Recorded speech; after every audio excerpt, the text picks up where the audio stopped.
اور 35 نمبر آیت میں ارشاد فرما رہا ہے قل میرا حبیب تو ان سے کہتے میرا رسول درمیان میں تو بات کرتے میں سے نہیں بولنا چاہتا تو کہتے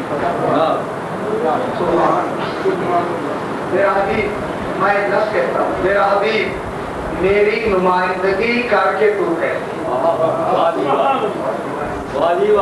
میری طرف سے نمائندگی کر کے تو کہتے جو مخلوق خالق کا نمائندہ بن کے آئے وہ کیسا ہوگا کیسا ہوگا میرا حبیب تو ان سے کہہ دے یہ جو تیرے مخالفین ہیں ان سے کہہ دے حل من شرکائکم کہ کیا تمہارے شرکاء میں سے تمہارے ساتھیوں میں سے تمہاری جماعت میں سے یہ جو گروہ بنایا ہے تمہارے گروہ میں سے کوئی ایسا ہے یہدی الی الحق جو حق کی ہدایت کر سکے دیکھیں تو ان سے پوچھ لے کوئی تم میں کوئی ہاتھی ہے ایسا لگتا ہے کہ یہ خالق بالکل ڈائریکٹ بات کرتا کہ کوئی ہے تم میں ایسا کہ جو حق کی ہدایت کر سکے قل میرا حبیب ان سے کہہ دو اللہ یہدی بالحق اللہ ہی حق کی ہدایت کرتا جتنا بڑا اعلان ہو رہا اللہ ہی حق کی ہدایت کرتا ہے پھر فرمایا پھر سوال کیا کہ میرا حبیب سے پوچھو اور کہو کہ فیصلہ تمہارے اوپر ہے بات ہماری ہے فیصلہ تمہارا ہے تم خود فیصلہ کر کے ہمیں بتاؤ آپ میں یہدی الحق کے آپ کو ایتبا ام اللہ یہدی الا ایتبا کہ دو آدمی ہیں ایک وہ ہے کہ جو خود ہادی ہے ایک وہ ہے جو خود ہادی ہے اور دوسرا وہ ہے جو محتاج ہادی ہے ایک وہ ہے جو خود ہادی ہے اور دوسرا وہ ہے جو ہدایت میں محتاج ہادی ہے میرا بھی میں سے کہو کہ فیصلہ یہ خود کریں کہ ان دونوں میں سے بیعت جو ہے بیعت وہ ہادی کی ہونی چاہیے یا محتاج ہدایت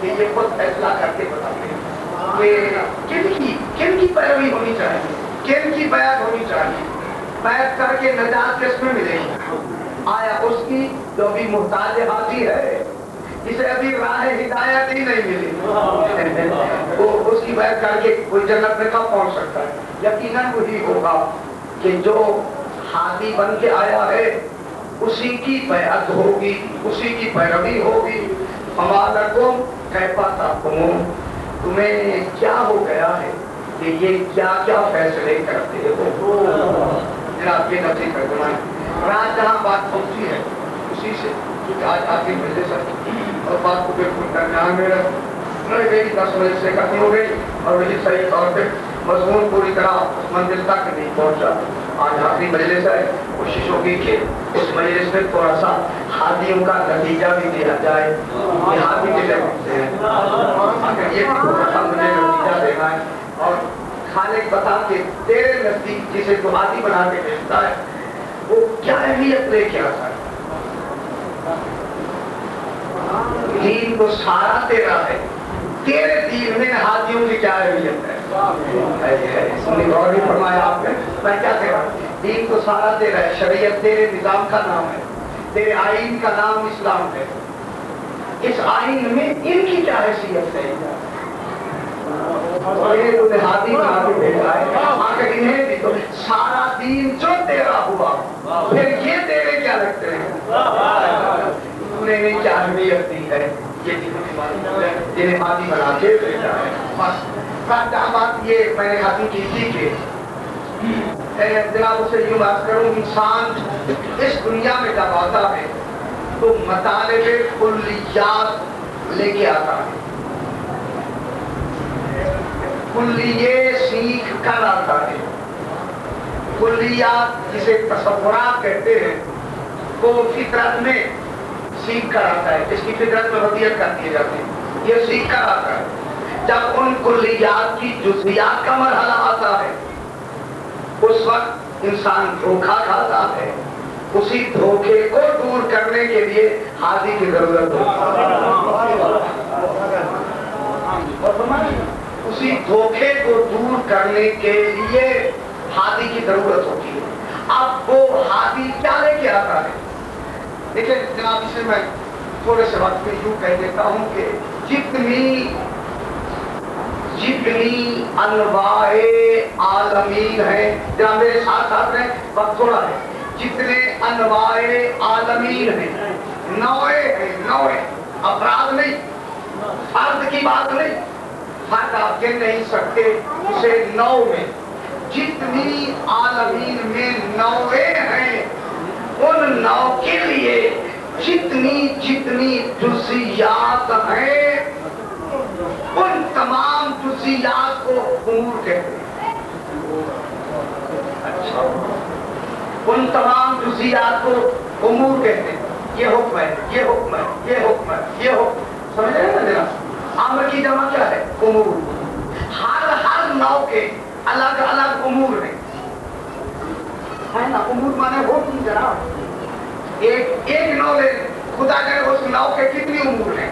اب اس نو کے جتنی بھی امور ہیں پھر دوسری نو کے بھی جتنی امور ہیں، یہ تمام امور جتنے ہیں وہ تمام کے تمام امور خالق نے ایک جگہ جمع کر کے اسے قرآن بنا دیا۔ میں نے کیا کہا ہے جناب؟ کچھ اور فرمایا دینا آپ نے، وہ تمام امور جو ہر نو سے متعلق ہیں، ہر نو سے جتنے امور متعلق ہیں ان تمام امور کے مجموعے کا نام قرآن رکھ دیا ہے، اور پھر یہی سارا قرآن جس نے رکھ دیا ہے اسے کتاب مبین کہتے ہیں، اسے کتاب مکنون کہتے ہیں۔ دیکھیں میں نے لفظ کہہ دیا مگر آپ ابھی اس منزل تک میرے ساتھ دل نہیں ملانا۔ جتنے امور ہیں قرآن کے اندر موجود، قرآن میں صرف امور ہیں، تفصیل نہیں۔ قرآن میں صرف احکام ہیں، فیصلے ہیں، آئین ہے، لیکن اس میں تفصیل نہیں۔ تفصیل کے لیے کیا چاہیے؟ تفصیل کے لیے ہادی کی ضرورت ہے۔ اگر ہادی میں تفصیل کا علم نہیں تو پھر وہ ہادی کیسا؟ تو جو علم قرآن میں مجمل ہے وہی علم مفصل ہے ہادی میں، وہاں مجمل ہے، وہاں مفصل ہے۔ میں کہہ کے آگے بڑھوں، اگر یہی قرآن اپنا لفظ بول کے کہے کہ میں قرآن ہوں تو اس کا حرف بھی معجزہ۔ جب قرآن کا ہر حرف معجزہ ہے جس میں صرف امور ہے، اب جو معجزہ نما تفصیل بن کے آیا ہے اس کا عمل کیوں نہیں معجزہ ہوگا؟